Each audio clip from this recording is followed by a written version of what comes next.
Everybody says Seedance 2.5 is the biggest jump in AI video history. I spent every test trying to prove them wrong. Seedance 2.5 claims production-grade quality, 50 reference character control, and audio that finally doesn't give it away. Let's find out if any of that actually holds up. One of the biggest problems I run into when using AI agents is turning their output into YouTube content I can actually use to market my product. That's why this video is sponsored by Subscriber, a tool that helps business owners connect their AI agents to YouTube and market their products without spending 10 hours every week creating content. You can connect Claude or ChatGPT directly to Subscriber. It then analyzes your business, website, and YouTube channel to help you create SEO-optimized video ideas, scripts, thumbnails, and even complete videos that actually match your brand.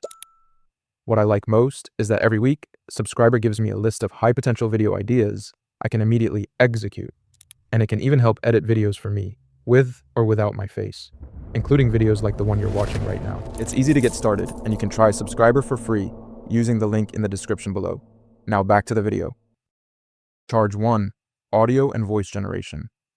Seedance 2.5 claims its native audio won't give it away as synthetic, but the number that matters here is 0, as in 0 natural pauses between lines of dialogue. You send a client a video with a character rattling off lines like a robot reading a grocery list, and that client is not coming back. That's the real cost when this falls short. I went through every community report and blog review I could find, and the pattern was consistent. The video looks good, but the voices lack depth and character. Instant cuts from scene to scene with no pausing, just dialogue stacked on dialogue. The lip sync is a refinement of what 2.0 already had, not a new audio generation capability, so the AI cadence problem is still there. This charge sticks. Audio is still the primary tell that content is synthetic, because 2.5 refines existing sync rather than building new audio generation from scratch, and 0 of 1 claims holding up so far. The safer pick here is any workflow where you're not relying on voice to sell the scene.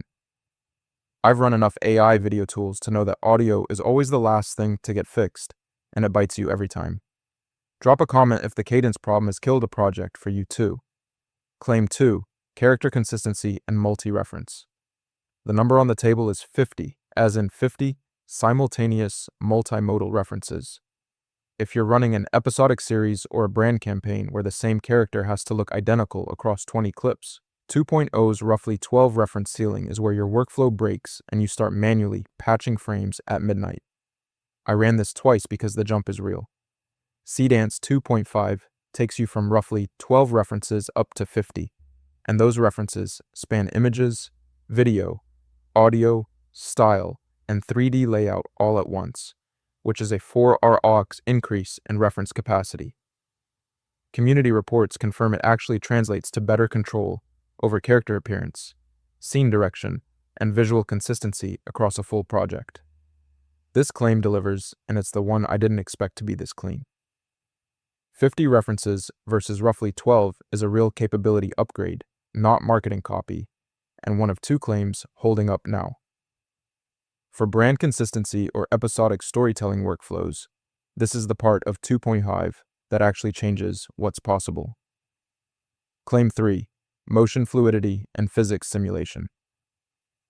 The specific problem 2.0 had was that clips fell apart past the 6 to 8 second mark, artifacts creeping in, physics going wrong, and you'd end up with a 5-second usable window inside a 10-second clip. If 2.5 doesn't fix temporal consistency past that threshold, the claim of being the biggest jump in AI video is just noise. What got me was the community consensus, which almost never lines up this cleanly. Improved temporal attention mechanisms keep frame-to-frame coherence past that 6 to 8 second mark, cutting visual artifacts noticeably, and multiple independent reviewers called it the biggest single jump they'd seen in AI video since the line started, with physics and hallucination control as the 2 things they specifically flagged.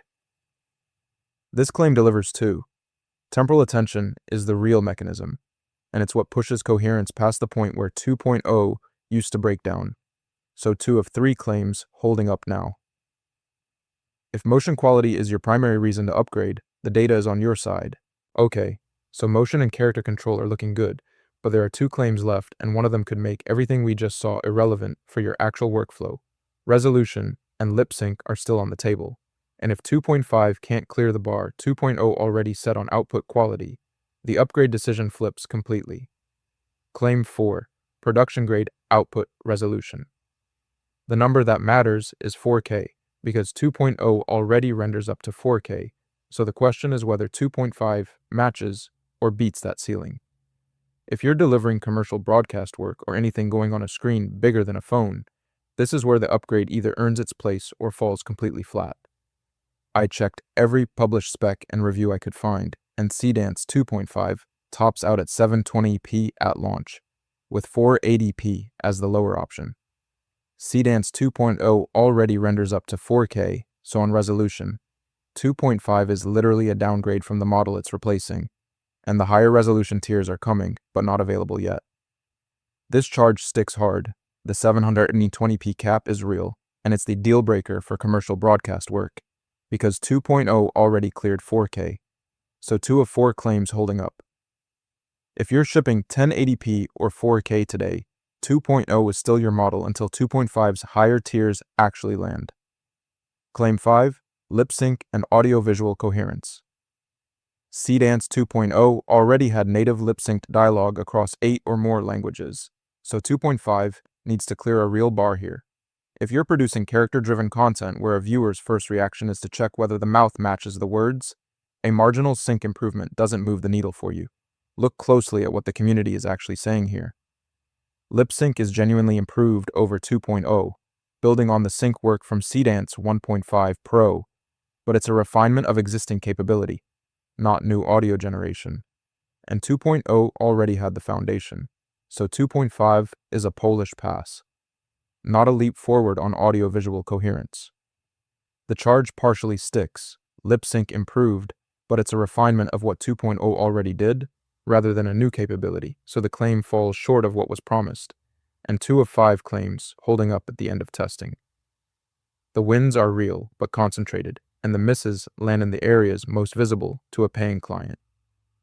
Alright, so where does Seedance 2.5 genuinely shine?